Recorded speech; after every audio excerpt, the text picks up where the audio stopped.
Hello students, this is video number 8 of rotational motion. और इसके अंदर हम इक्विलिब्रियम प्रॉब्लम, मैंने लास्ट टाइम आपको लास्ट वीडियो के अंदर मैंने आपके साथ डिस्कस किया था कि इक्विलिब्रियम हम किसको कहेंगे when it comes to the extended bodies. तो हम लोग इक्विलिब्रियम सिर्फ ये नहीं मान सकते कि उसका F net equal to zero है तो वो बॉडी इक्विलिब्रियम में है। हमें टॉर्क नेट भी इक्वल टू ज़ीरो करना पड़ेगा, तब जाके उसको हम इक्विलिब्रियम में मानेंगे। ठीक है, तो एक इक्विलिब्रियम प्रॉब्लम्स हम करेंगे और थोड़ी प्रॉब्लम हम स्टार्ट करेंगे कौन सी, कैलकुलेशन ऑफ एंगुलर एक्सेलरेशन के ऊपर। This is also very important. This is the problem number 1। Equilibrium के ऊपर हम प्रॉब्लम कर रहे हैं, इसको अच्छे से आप अंडरस्टैंड करोगे ज़रा। Find force which should be applied for equilibrium. हम यहाँ पे कितनी फोर्स अप्लाई करें कि ये बॉडी जो है ये इक्विलिब्रियम में आ जाएगी, और उस फोर्स की लोकेशन भी बताओ कहाँ लगाएं हम। ठीक है, जैसे मैंने आपको बताया भी था कि जब तक आपका एफ नेट ज़ीरो करने के लिए आपको क्या क्वेश्चन करेंगे, हमें क्लैरिटी आ जाएगी। ठीक है, क्वेश्चन करते हैं। सबसे पहला काम हम करेंगे, हमें मालूम है कि यहाँ पे एक फोर्स हम लगाएंगे तो ही जाके वो इक्विलिब्रियम में आएगा। डायरेक्शन के बारे में कोई यहाँ पे मुश्किल नहीं है प्रिडिक्ट करना। ऑब्वियसली नीचे की तरफ फोर्स लगेगी तभी ये इक्विलिब्रियम में आएगा, और ऊपर कितनी फोर्स लगेगी आप देखो, आपको देख के पता चल रहा है। इसमें कोई समझने वाली बात ही नहीं है, आपको डायरेक्ट पता चल रहा है कि देख के कि नीचे से अगर 30 न्यूटन आ रहा है तो ऊपर से भी 30 न्यूटन आएगा, तो ही जाके वो इक्विलिब्रियम में आएगा। लेकिन वो लगाएं कहाँ कि ये बिल्कुल परफेक्ट इक्विलिब्रियम में आए, क्योंकि जब आपने 30 न्यूटन लगाया ना तो इतना गारंटीड है कि ये ट्रांसलेशनल मोशन में इक्विलिब्रियम हो गया। एफ नेट इसका जीरो हो गया, डैट मीन्स कि ट्रांसलेशनल इक्विलिब्रियम आ गया। लेकिन आपको रोटेशन वाला इक्विलिब्रियम भी चाहिए, तो रोटेशन वाला इक्विलिब्रियम लाने के लिए मैंने लिख लिया है कि ये इसको एक्स डिस्टेंस पे हम लगाएंगे। ठीक है, तो हमारी ये रोटेशन भी नहीं होगी इस बॉडी के अंदर। उसके लिए मुझे क्या करना पड़ेगा, सारे टॉर्क्स मेरे को तीनों फोर्सेस के कारण जो टॉर्क बनेगा, कहाँ पे आप लगाओगे टॉर्क की इक्वेशन, जिस मर्जी पॉइंट पे लगाओ, कोई प्रॉब्लम नहीं है। मैं इस पॉइंट पे लगाने लगा हूँ टॉर्क। आप अच्छे से अंडरस्टैंड करना। आप अगर इसको मैं एक तरीके और से करता हूँ, आप अगर समझ पाओ उसको, तो एक तरीका है टॉर्क का, वही जो डॉट और क्रॉस का आपको मैंने कॉन्सेप्ट दिया है। ठीक है, उससे भी बताता हूँ। और दूसरा एक मेथड मैं जो नॉर्मली यूज़ करता हूँ उसमें ये है कि आप ना इसको ऐसे, जैसे ये जैसे एंड पे है ना, तो इसको यहाँ पकड़ लो, इसको यहाँ पकड़ लो, ये जैसे है ना, इसको ये यहाँ पे है, ये रॉड ऐसी है, तो इसको यहाँ पकड़ लो और क्या करो, और सोचो कि जो ऊपर वाली फोर्स है, ऊपर से फोर्स लग रही है ना, ऊपर वाली फोर्स इसको कैसे घुमाएगी, क्लॉकवाइज घुमाएगी या एंटी क्लॉकवाइज घुमाएगी। देखो 20 न्यूटन वाली फोर्स इसको घुमा ही नहीं पाएगी, क्योंकि आपने इसको पकड़ कहाँ से रखा है, वहीं से। तो यानी कि वो आप मैथमेटिकली बोलो तो आर आपका जीरो है 20 न्यूटन के लिए, तो 20 न्यूटन के लिए जब आर जीरो है तो टॉर्क तो ऑब्वियसली जीरो होगा ही होगा। लेकिन क्वेश्चन है सिर्फ 30 न्यूटन का और 10 न्यूटन का। 10 न्यूटन के लिए जो 10 न्यूटन के लिए अगर मैं बात करूं, देखो आप एक बात पहले अंडरस्टैंड करो, ये डायरेक्शन है आर की, इसके लिए कितनी वैल्यू है इसकी, एक्स। इस आर की वैल्यू कितनी है, एक्स। अगर मैं इसके लिए क्या लगाऊं, इसके लिए मैं टॉर्क लगाऊं, तो देखो ऐसा आएगा। ये आपको समझ आना चाहिए, ऐसा आएगा। क्यों, आर की डायरेक्शन में अपनी फिंगर्स को रखना है, आर की डायरेक्शन में अपनी फिंगर्स को रखना है, और फिर उनको कर्ल करना है किसकी तरफ, फोर्स की तरफ। फोर्स कहाँ जा रही है, नीचे की तरफ। नीचे की तरफ तो मेरी फिंगर्स भी नीचे की तरफ, इसलिए थम आपको आपकी तरफ, थम आपको नजर आ रहा है। थम जब आपको नजर आता है तो इसका मतलब क्या होता है, थम जब आपको नजर आता है तो इसका मतलब होता है कि क्रॉस है। तो जो टॉर्क प्रोड्यूस हुआ 30 न्यूटन के कारण, वो क्रॉस वाला टॉर्क है, उसकी वैल्यू कितनी है, 30x। कितनी वैल्यू है, 30x। तो 30x कौन सा वाला टॉर्क है, क्रॉस वाला। ठीक है, आप इसको टाउ 1 लिख सकते हो, टाउ 1 लिखना है तो। दूसरा टॉर्क प्रोड्यूस हो रहा है किसकी वजह से, देखो उसके लिए भी और बना दूं, उसके लिए आर ये है, पूरा का पूरा 10 मीटर। ठीक है, इस बार फोर्स ऊपर की तरफ, ये लो ऐसा आएगा, आप देख पा रहे हो, ये देखो ऐसा। फिंगर्स कैसे अलाइन की हैं मैंने, आर के लिए। फोर्स कहाँ जा रही है, ऊपर। थम आपको नजर आ रहा है, नहीं आ रहा, क्यों, मेरा पंखे की तरफ है आर। मेरा थम जो है वो फैन की तरफ है, फैन ऊपर है। फैन आपको क्यों नजर आ रहा है, फ्रंट कैमरा, मैंने बोला आपको स्क्रीन के डायरेक्ट ऊपर है। तो अभी अभी आप क्या देख पा रहे हो, मेरा थम कहाँ है, ऊपर की तरफ। ऊपर की तरफ मतलब कौन सा टॉर्क, डॉट वाला। एक तरीका ये है। दूसरा तरीका ये है कि अगर आप इमेजिन करो कि ये रॉड जो है उसको आपने पकड़ लिया उस पॉइंट से जिस पॉइंट के अबाउट आप क्या टॉर्क फाइंड कर रहे हो, तो आप बताओ 30 न्यूटन वाली जो फोर्स है वो इसको क्लॉकवाइज घुमाएगी, और जो 10 न्यूटन वाली है वो इसको एंटी क्लॉकवाइज घुमाएगी। तो clockwise is equal to anti clockwise करके भी तुम कर सकते हो, मैं करता हूं। अगर आपको समझ आए तो बहुत बढ़िया है, आपकी मर्जी, आप डॉट क्रॉस वाला मेथड लगाओ या एंटी क्लॉकवाइज या क्लॉकवाइज वाला मेथड लगाओ। इस केस में ये मर्जी आपकी है कंप्लीटली। ठीक है, क्योंकि मैंने आपको दोनों सिखा दिए।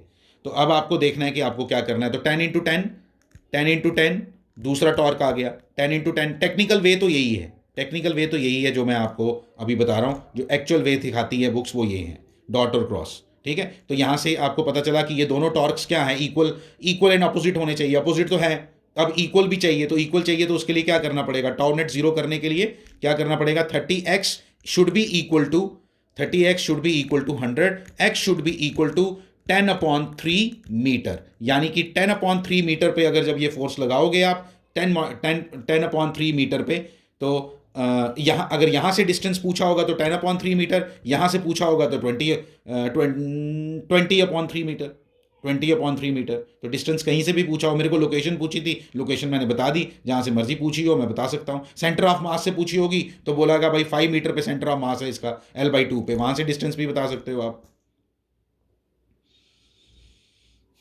वहाँ से डिस्टेंस आएगा 5 - x। ये इतनी छोटी छोटी बातें तो अब आपको पता चलनी चाहिए। मेन जो टेक्निकल चीज़ है वो ये है कि ये कैसे आया, तो ये आपको समझ आना चाहिए, क्लॉकवाइज एंटी क्लॉकवाइज मेथड से भी और दूसरा डॉट क्रॉस मेथड से भी। ठीक है, इसको अच्छे से नोट करो।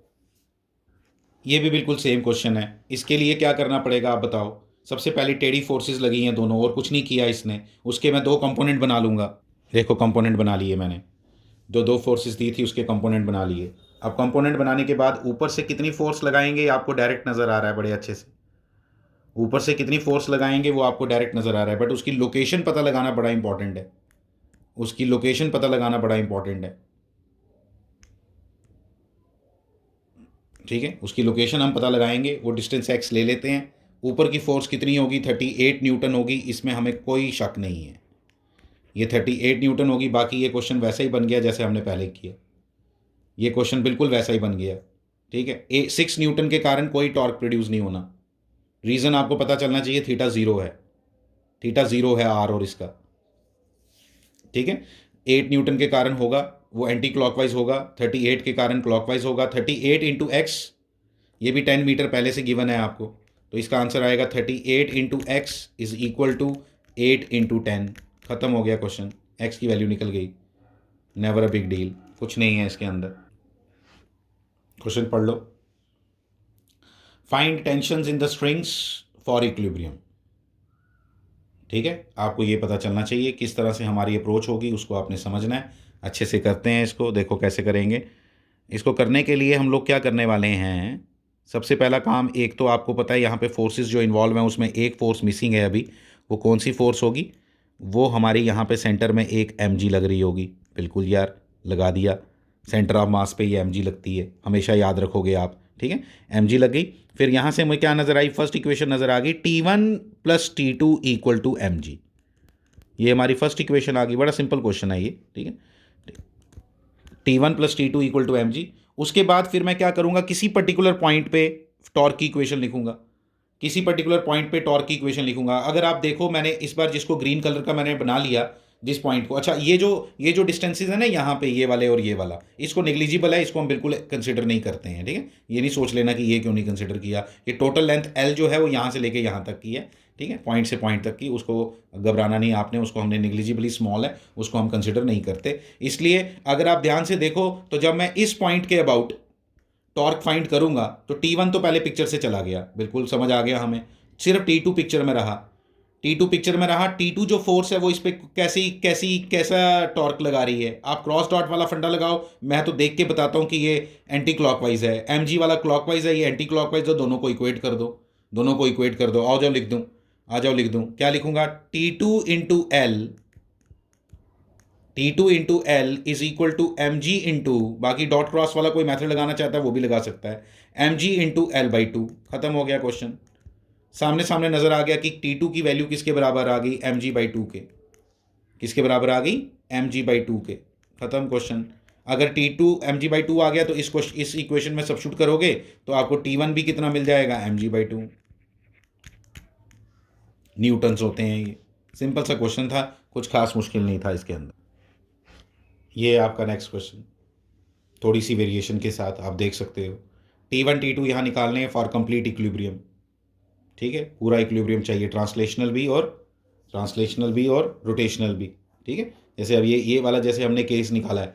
ठीक है, अगर सिर्फ ट्रांसलेशनल देखोगे तो एक ही इक्वेशन बनेगी, लेकिन रोटेशनल इक्विलिब्रियम भी लगाएंगे हम यहाँ पे, mg फोर्स भी लगाएंगे यहाँ पे, और देखो क्या क्या आंसर आएंगे। अच्छा क्वेश्चन है, सीखने लायक। ये फोर्स आपकी कहाँ लगेगी, mg फोर्स कहाँ लगेगी, बिल्कुल सेंटर ऑफ मास पे, यानी कि ये भी L/2 दिख नहीं रहा है L/2, लेकिन ये L/2 है, ये भी L/2 है और ये भी L/2 है। ठीक है, घबराना नहीं होता, बन जाए डायग्राम, कुछ नहीं फ़र्क पड़ता इन क्वेश्चंस में। हमने कोई बोर्ड में थोड़ा करना है ये क्वेश्चन कि जो वो मेरी डायग्राम चेक करेगा, ये तो मैंने रफ में बनानी है। तो L/2 हो गया। ठीक है, हमें फर्स्ट इक्वेशन बड़ी क्लियरली नज़र आ गई, क्या, T1 + T2 = mg। उसमें तो कोई प्रॉब्लम नहीं है, तो बिल्कुल पिछले क्वेश्चन जैसी ही आई। चेंजेस क्या आई वो हम समझेंगे ज़रा। T1 + T2 = mg जब मुझे फर्स्ट इक्वेशन मिली, सेकेंड इक्वेशन क्या मिलेगी आपको, फिर से दिखाई देना चाहिए एक चीज़ बड़ी क्लियरली। फिर से आप इस पॉइंट पे आप क्या लगाओ, T1 वाले पॉइंट पे ही आप क्या लगाओ, रोटेशनल इक्विलिब्रियम। जब T1 वाले पॉइंट पे ही आप रोटेशनल इक्विलिब्रियम लगाओगे, the equations will be like, देखना ज़रा ध्यान से क्या लिखूंगा मैं, T2 का डिस्टेंस कितना है इससे यहाँ से यहाँ तक, T2 का डिस्टेंस कितना है, 3L/4। आप चेक करो, अच्छे से आना चाहिए। टोटल L है, उसमें से L/4 माइनस कर दो, तो ये दोनों थ्रेड्स के बीच में जो डिस्टेंस है वो कितना है, 3L/4, तो 3L/4 है। mg का डिस्टेंस कितना है, L/2, तो बस इक्वेशन बन गई। एक क्लॉकवाइज घुमा रहा है, एक एंटी क्लॉकवाइज घुमा रहा है, सामने सामने दिखाई दे रहा है, आपको दिखना चाहिए। ये नहीं दिखता है तो डॉट क्रॉस लगाओ। mg × L/2 is equal to T2 × 3L/4, T2 × 3L/4। ये जब L कैंसिल हो रहा है आपका सामने सामने, T2 की वैल्यू आ गई आपकी 2mg/3, T2 की वैल्यू आ गई 2mg/3, 2mg/3। ठीक है, और T1 की वैल्यू आ गई आपकी mg/3, क्योंकि T1 + T2 = mg है, mg/3। बस न्यूटन लिख देना चाहिए साथ में। ये आपका नेक्स्ट क्वेश्चन है, थोड़ी वेरिएशन के साथ। ठीक है, थोड़ी वेरिएशन के साथ T1 T2 निकालने हैं दोबारा। इधर कैसे करेंगे, देखो एंगल भी दिया हुआ है कितना है, वेरी सिंपल, कुछ नहीं, आपके घबराने की कोई नीड नहीं है। आप अपने बेसिक्स को क्लियर रखो, आपको कोई प्रॉब्लम नहीं आएगी। मैं आपको बताता हूँ, mg लगाओ सबसे पहले। ठीक है, mg लगाओ, 37 डिग्री एंगल दिया हुआ है ये। ठीक है, ये देखो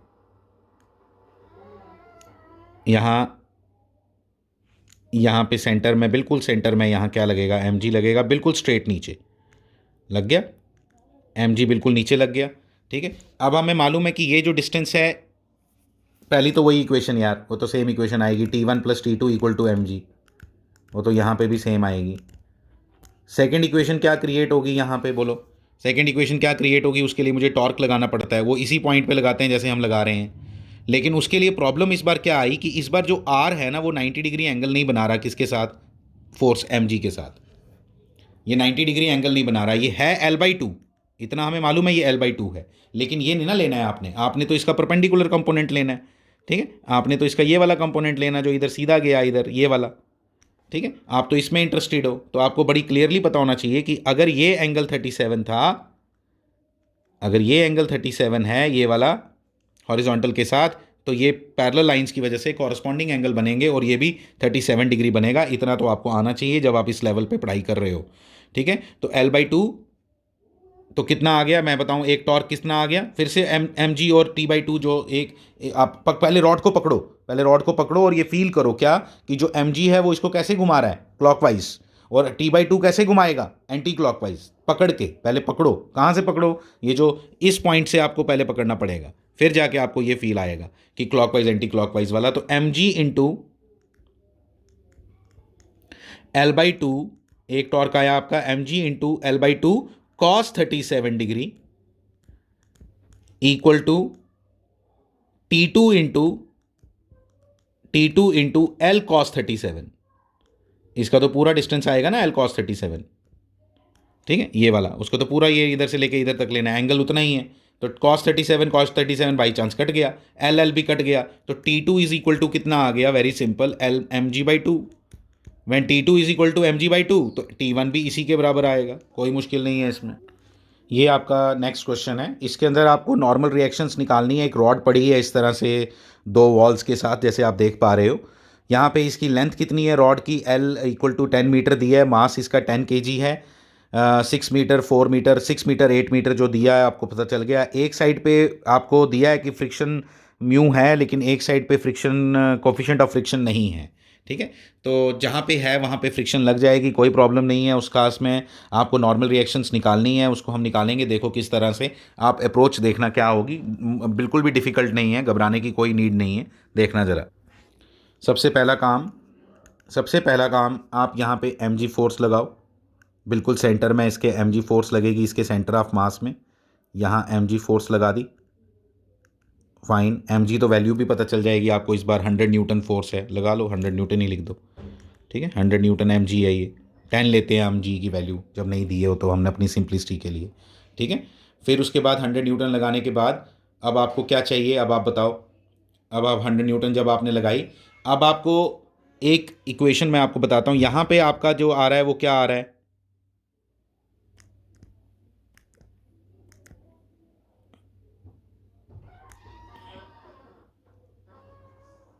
नॉर्मल रिएक्शन ये आ गई आपकी N1। ठीक है, यहाँ से आपकी नॉर्मल रिएक्शन आ गई N2।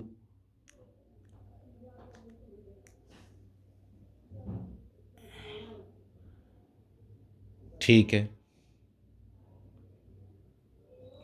यहाँ पे फ्रिक्शनल फोर्स भी आएगी FR।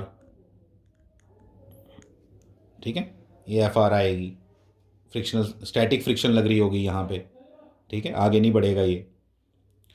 तो अब आपने क्या क्या लिखना है यहाँ पे, आपने आप टॉर्क की इक्वेशन लिख के दिखाओ ज़रा क्या बनेगी।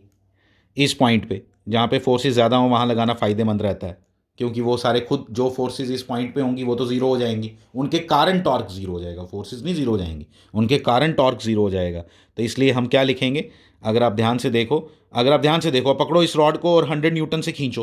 100 न्यूटन से खींचो, कैसे घुमा रहा है इसको वो, एंटी क्लॉकवाइज। N1 कैसे घुमा रहा है, N1 उल्टा घुमा रहा है। देखो देखो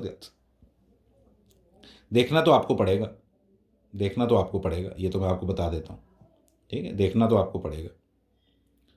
ठीक है, तो यहाँ पे जो N1 जो इसको 100 न्यूटन घुमा रहा है वो कैसे घुमा रहा है, वो एंटी क्लॉकवाइज घुमा रहा है। पकड़ना कहाँ से है आपने, यहाँ से, इधर से पकड़ो इसको, रखो यहाँ पे फिंगर और सोचो 100 न्यूटन से कोई खींच रहा होगा तो कैसे घुमाएगा इसको, एंटी क्लॉकवाइज। और जो N1 है वो कैसे घुमा रहा है, वो उल्टा घुमा रहा है। एक क्लॉकवाइज है और एक क्या है, एंटी क्लॉकवाइज। N1 क्लॉकवाइज है, तो इसलिए मैं लिखूंगा N1 इंटू 6।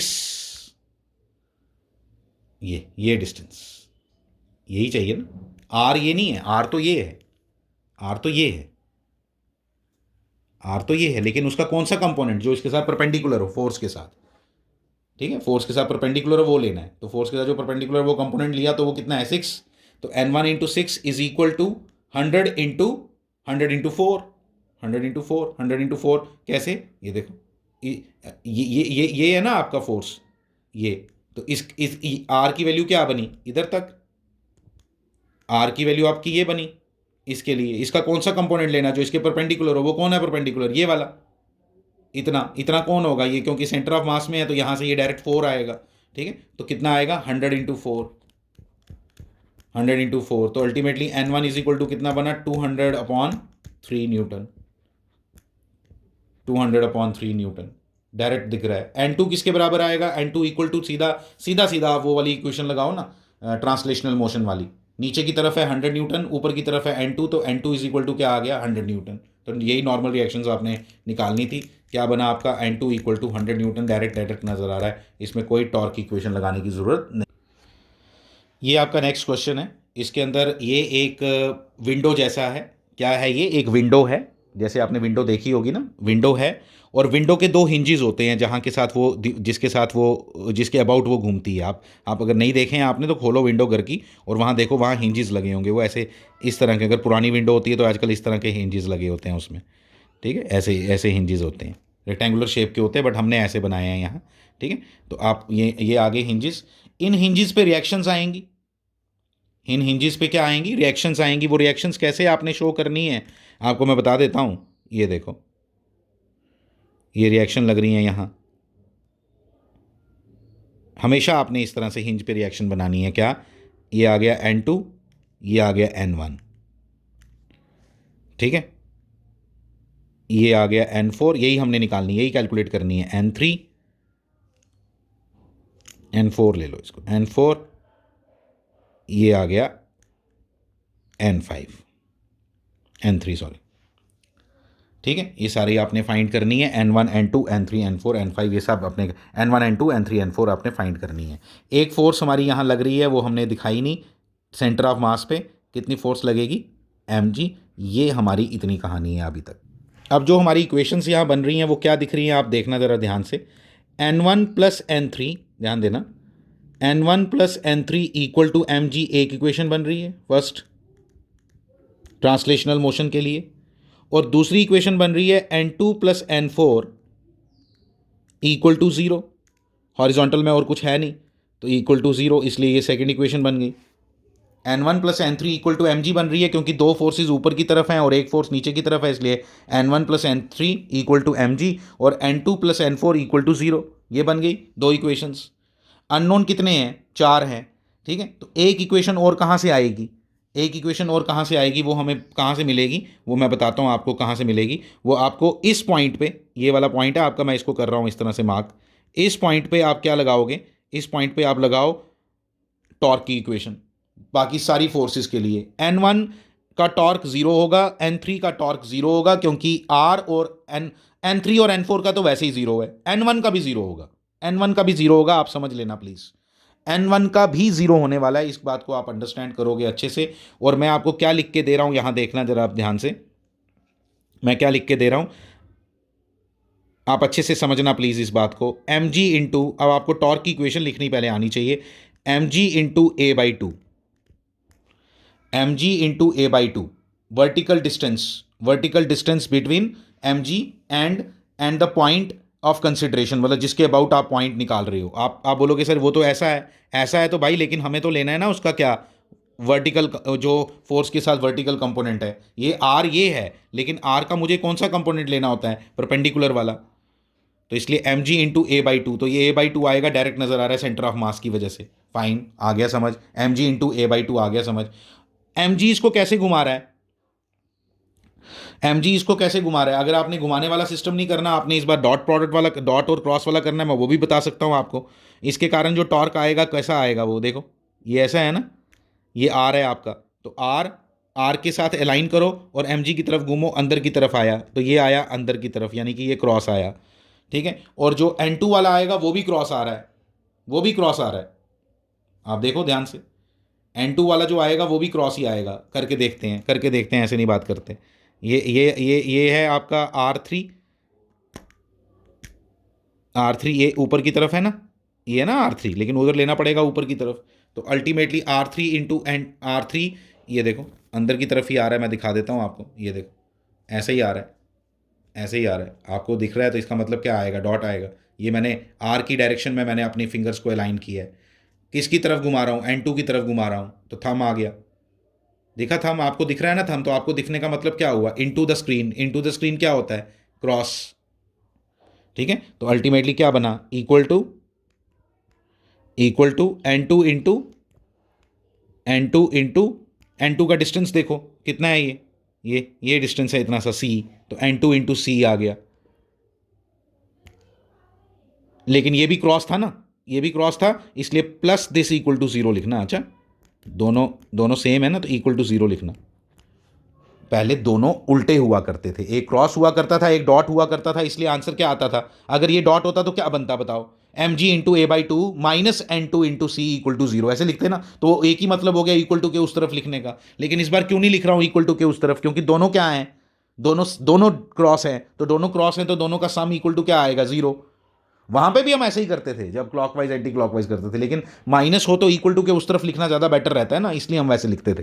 तो ये दोनों में क्रॉस है, दोनों में आप क्रॉस लिख सकते हो यहाँ पे, ठीक है। तो यहाँ से आपको किसकी वैल्यू मिल गई, N2 की, and let me tell you N2 equal to किसके बराबर आ गया, माइनस mg/2c, माइनस mg/2c आपकी किसकी वैल्यू आ गई, N2 की, ठीक है। जैसे ही आपको N2 की वैल्यू मिल गई माइनस mg/2c, आपको N4 भी मिल गया, आपको N4 भी मिल गया, दिखा आपको N4 कितना आ गया, N4 आ गया आपका mg/2c,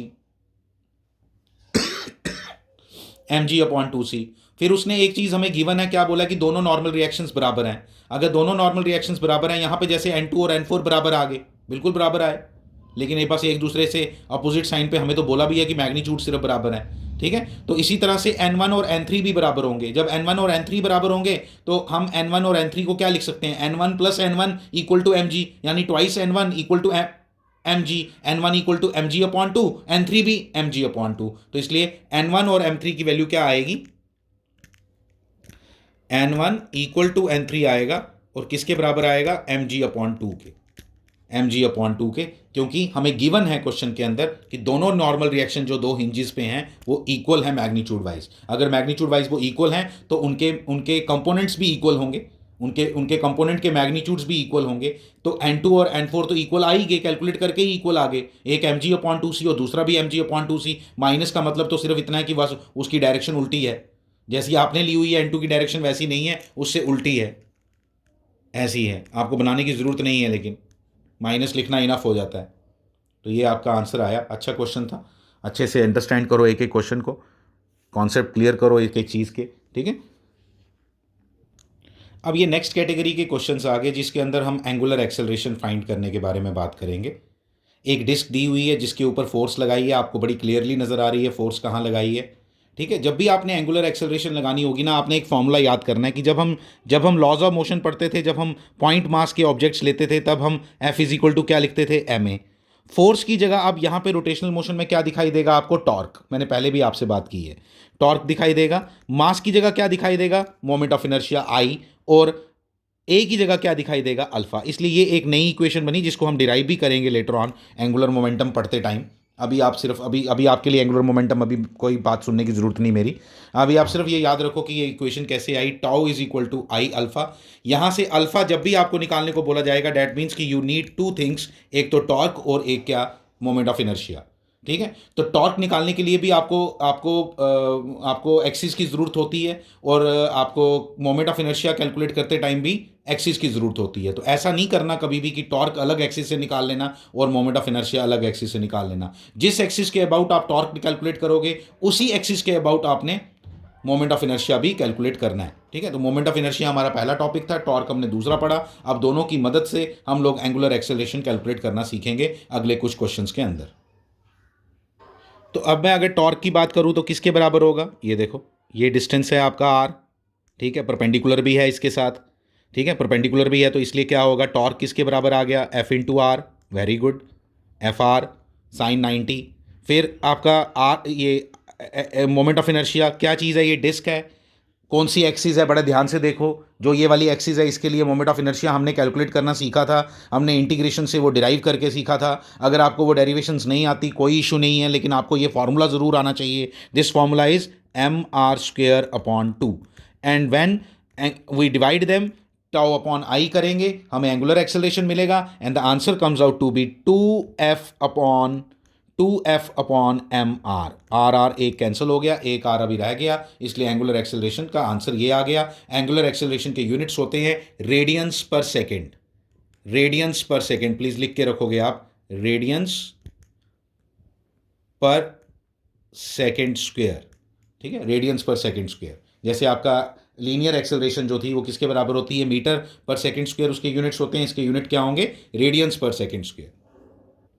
ये आपका नेक्स्ट क्वेश्चन, इसके अंदर भी वही अल्फा निकालना है। Square plate of mass M and side A side है आपकी स्क्वायर प्लेट की। अब आपने इसको अच्छे से समझना है, कुछ नहीं है इसके अंदर भी, बहुत सिंपल है सब चीज़ें, हम इसको कैलकुलेट करना सीखते हैं, इसमें कोई मुश्किल नहीं है, कुछ भी आपको कोई डिफ़िकल्टी नहीं आनी चाहिए। सिर्फ देखो, ए साइड है तो टॉर्क की बात करें तो ये डिस्टेंस की ज़रूरत पड़ेगी आपको। अगर आपको याद, ये ए आपको गिवन है, सारी साइड्स ए के बराबर हैं, अगर आपको याद हो तो ये आप कैसे कैलकुलेट कर सकते हो, ये बड़ी इजीली आप कैलकुलेट कर सकते हो। ये कैसे कैलकुलेट करोगे मैं आपको बताता हूँ।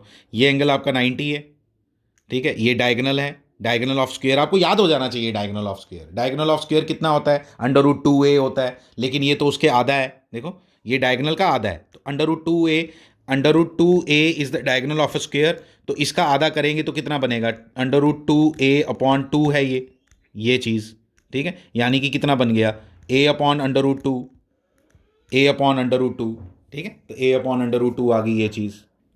जब a अपॉन √2 आ गया तो इसका मतलब टॉर्क किसके बराबर हो गया, टॉर्क इज इक्वल टू हो गया F A upon √2, F A upon √2।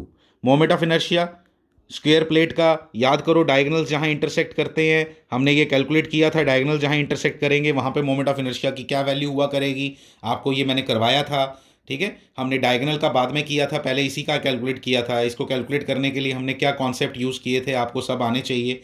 ठीक है, हमने हमने सबसे पहले कैसे किया था, मैंने अभी डिस्कस कर रहा, वो आपको उसके लिए वो देखो उसकी। इसका मोमेंट ऑफ इनर्शिया बड़ा इजी है, हमने याद नहीं किया, हमें याद हो गया, हमने इतने क्वेश्चंस किए कि हमें इसका मोमेंट ऑफ इनर्शिया याद हो गया। इससे बेटर कुछ नहीं होता दुनिया में। ठीक है, तो जब इसका आप अल्फ़ा निकालोगे, टाउ अपॉन आई करो, तो टाउ अपॉन आई करके you will get 6F upon M A और अंडर रूट 2 भी आएगा। ठीक है, अंडर रूट 2 से अगर आप रैशनलाइज करना चाहते हो तो आप ऊपर भी मल्टीप्लाई कर दो अंडर रूट 2 से, और नीचे भी मल्टीप्लाई कर दो, तो अल्टीमेटली आपका आंसर आ जाएगा 3√2 F अपॉन एम ए। इसके अंदर भी हमने एंगुलर एक्सेलरेशन की वैल्यू फाइंड करनी है। एंगुलर एक्सेलरेशन जब भी फाइंड करने का बोला जाएगा तो आपको अबाउट सम पॉइंट बोला जाएगा, क्योंकि उसके लिए आपको टॉर्क और आई की ज़रूरत पड़ती है। एंगुलर एक्सेलरेशन भी निकालनी है, और ये जहाँ पे हिंज्ड है ना, ये वाली रॉड यहाँ हिंज्ड है, ये एक थ्रेड के साथ कटी, तो हमने जिस मोमेंट पे इसको काटा, पहले ये रेस्ट पे थी, जैसे ही काटा, जैसे ही इसको काटा, रिलीज किया, whatever you want to say, तो उधर यहाँ पे इसका एंगुलर एक्सेलरेशन क्या होगी, ये हमने कैलकुलेट करना है। ये इसमें जो मूवमेंट आएगी वो आएगी किसकी वजह से, ये आपने समझना है पहले। वो आएगी किसकी वजह से, वो mg यहाँ लग रहा होगा जिसकी वजह से आएगी। यहाँ पे जो फोर्स इन्वॉल्व है डेट इज़ mg, बिल्कुल। इसका जो अपना मास है, इसकी अपनी लेंथ है, वो भी दी हुई होगी, मैंने लिखा नहीं पहले, वो लिखना चाहिए था मैंने। m और l गिवन है पेपर में, कि लेंथ की जो रॉड है उसकी लेंथ l है, जो उसका मास है वो m है, जैसे मैं लिख रहा था पहले तक। ठीक है, तो यहाँ पे उसको कट किया, स्टेटमेंट सब लिखी होंगी।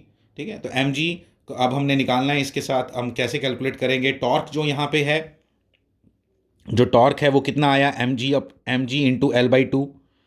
तो टॉर्क यहाँ लिख देता हूँ, टॉर्क इज इक्वल टू कितना आ गया यहाँ पे, mg into L/2। Very simple, कोई प्रॉब्लम नहीं होनी चाहिए। मोमेंट ऑफ इनर्शिया रॉड का एंड से ml² अपॉन 3, ml² अपॉन 3, कोई मुश्किल नहीं आई हमें समझने में। जैसे ही मैंने अल्फ़ा लिखा तो अल्फ़ा किसके बराबर आएगा, अल्फ़ा किसके बराबर आएगा, आप समझो प्लीज़ अच्छे से। अल्फ़ा जो आएगा वो किसके बराबर आएगा, अल्फ़ा आएगा, कट गए, अल्फ़ा आएगा 3g/2l। 3g/2l, इसमें अल्फ़ा की वैल्यू आ गई। लेकिन हमें अगर इसमें कुछ और भी पूछा गया हो कि आपको नॉर्मल रिएक्शंस भी कैलकुलेट करनी है, तो नॉर्मल रिएक्शंस कैलकुलेट करने के लिए what you need to do, आपको यहाँ पे रिएक्शंस बनानी है। यहाँ पे आप दे प्लीज़ ज़रा अच्छे से अंडरस्टैंड करना जो मैं बात करूँगा। एक रिएक्शन आपने यहाँ बनानी है, ऐसे हमेशा, ये इधर बनाओ या उस तरफ बनाओ, कोई प्रॉब्लम, एरो की टेंशन नहीं लेना कि आपने इधर ही क्यों रखा, that is not a big deal. ये आप N2 ले लो, और ये ऐसे ऊपर की तरफ क्या ले लो, N1 ले लो।